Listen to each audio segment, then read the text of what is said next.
ఇదిగోండి మునగాకు రాగి జావ ఎంత బాగుందో చూడండి, సూపర్గా. ఇలా చేసుకోవాలి. మునగాకు మనం ఎక్కువగా ఎంత వాడితే అంత మంచిది కాబట్టి నెలలో ఒక్కసారైనా సరే వాడడానికి చూడండి తప్పకుండా.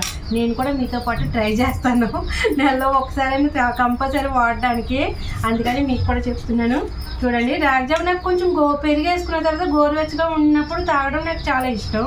ఇదిగో బాగా చల్లారిన తర్వాత కూడా తాగండి, లేదంటే ఇలాగ ఉత్తి సూప్ కూడా. ఇప్పుడు ఉత్తిదే ఇలా తినచ్చు తినేటోళ్ళు నచ్చితే, అంటే పెరుగు నచ్చిన వాళ్ళు ఉంటారు కదా, అది చెప్తున్నా. నాకు పెరుగు వేసుకొని తినడం అంటేనే ఇష్టం అనమాట, అందుకని పెరుగు తోడు పెట్టేసుకున్నాను ఆల్రెడీ ముందే. ఇప్పుడు ఈ పెరుగుని ఇందులో వేసుకుందాం.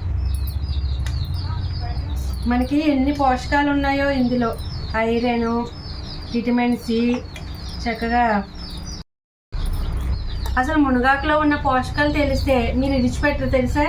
చక్కగా మన ఒంట్లో రోగనిరోధక శక్తిని పెంచుతుంది. సి విటమిన్ మన ఒంట్లో షుగర్ లెవెల్స్ ఉంటే అవి తగ్గిస్తుంది, బీపీ తగ్గిస్తుంది, మంచిగా ఎముకలు బలంగా ఉండేలా చేస్తుందంట. తప్పకుండా ట్రై చేయండి. నేనైతే ట్రై చేయడానికి చూస్తున్నాను, అంతకుముందు కూడా చూపించాను మీకు. మునగాకుని మీకు ఎక్కువగా డైలీ దొరకదు ఫ్రెష్ అనుకుంటే తెచ్చుకొని ఆరబెట్టేసుకోండి. ఇంట్లోనూ ఏ మంచం కిందో ఎక్కడో మీకున్న ప్లేస్ ఉన్న చోట చక్కగా శుభ్రంగా ఒలిచేసుకొని ఆరబెట్టేసుకొని ఆరిందని కడిగి కూడా వేసుకోవచ్చు. ముందు ఆరబెట్టేసుకోండి, చాలా బాగుంటుంది. నేను చేసాను అలాగా.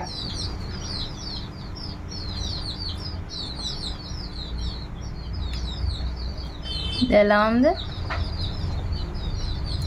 ఎలాంటి మార్పు లేదు. మునగాకు ఫ్లేవర్ అయితే తెలుస్తుంది ఆకులు నవ్వులేటప్పుడు, అంతే. జావ అయితే సూపర్గా ఉందండి. ఇలాగా మనకి ఏదో అంటే రాగి జావ ఎప్పుడు చేసుకునే దాని మీద ఈ ఆకు వేసుకోవడం వల్ల ఎలాంటి ఏదైనా తేడా వచ్చేస్తుంది అనుకున్నది ఏం లేదు. చక్కగా మనకి ఈ ఆకు వల్ల పోషకాలు అన్నీ అందుతాయి, మంచి ఆరోగ్యం. సరేనా ఫ్రెండ్స్, ఇలా ట్రై చేయండి ఒకసారి.